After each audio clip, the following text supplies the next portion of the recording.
কি বলেন ঠিক না? কেউ দিল না সবাই নিল, আমরা যে কলুর বলো, সারা বছর নেয় না খবর, নির্বাচনে খুব দরদ আছে না নাই?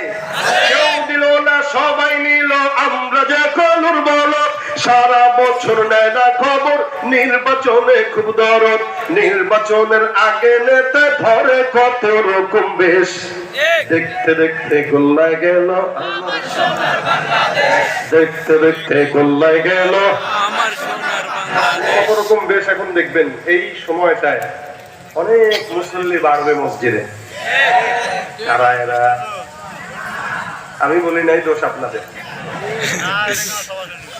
নামাজ 5 ওয়াক্তের জায়গায় 6 ওয়াক্ত আসবে, একবার এই জুমা একবার ওই জুমা, এক এক জায়গায় ঘুরবে। এই নামাজটা কি আল্লাহর জন্য?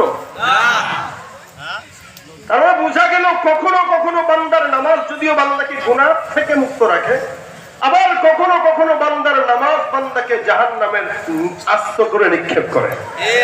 কেন? সব নামাজ নামাজ না।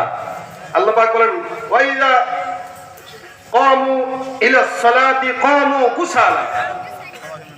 সমস্ত নামাজ যারা অলসতায় নামাজ পড়ে আল্লাহর সঙ্গে দায় সারা কাম করে, আল্লাহরে বুঝ দিল মানে। আবার কেউ কাল্লাযীনাহুম আন সালাতিহিম সাহুন, আল্লাহ বলেন ফাওয়াইলুল লিল মুসাল্লিন আল্লাযীনা হুম আন সালাতিহিম সাহুন। তাদের উপরে আল্লাহ, ওই সমস্ত নামাজীদের উপর আল্লাহ পাক বদদোয়া দিয়েছে, ধ্বংসের বদদোয়া। কাদের উপরে?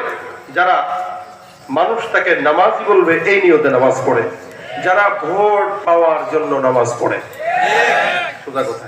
শুধু আমি নেতাদের দোষ দিব না, আমাদেরও দোষ আছে।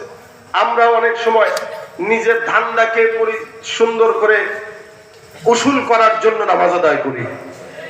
এটা হলো বিষয়। আল্লাহ পাক রব্বুল আলামিন বলেন নামাজ আমার একটা ইবাদত, যদি কেউ খুশু খুজুর সাথে পড়ে তো এই বান্দাকে সমস্ত গুনাহের কাছ থেকে নামাজ তাকে হেফাজত করবে। সুবহানাল্লাহ, জোরে বলেন সুবহানাল্লাহ। ইন্নাস সালাতা তানহা আনিল ফাহশাই ওয়াল মুনকার। নামাজ একটা এমন একটা ইবাদত, আল্লাহ পাক রব্বুল আলামিন বলেন সমস্ত গুনাহের কাছ থেকে নামাজ বান্দারে হেফাজত করে। এটা হলো সাধারণ একটা তরজমা, কিন্তু যদি তাফসীরি তরজমা বলি আল্লাহ পাক বলেন ফাহশা ওয়াল মুনকার। এখানে 2 প্রকার গুনাহের কথা আল্লাহ পাক রব্বুল আলামিন বলেন। ফাহিশা গুনাহ হলো কোন বান্দা ইচ্ছাকৃত কোনো ফাহিশা কাজ করে।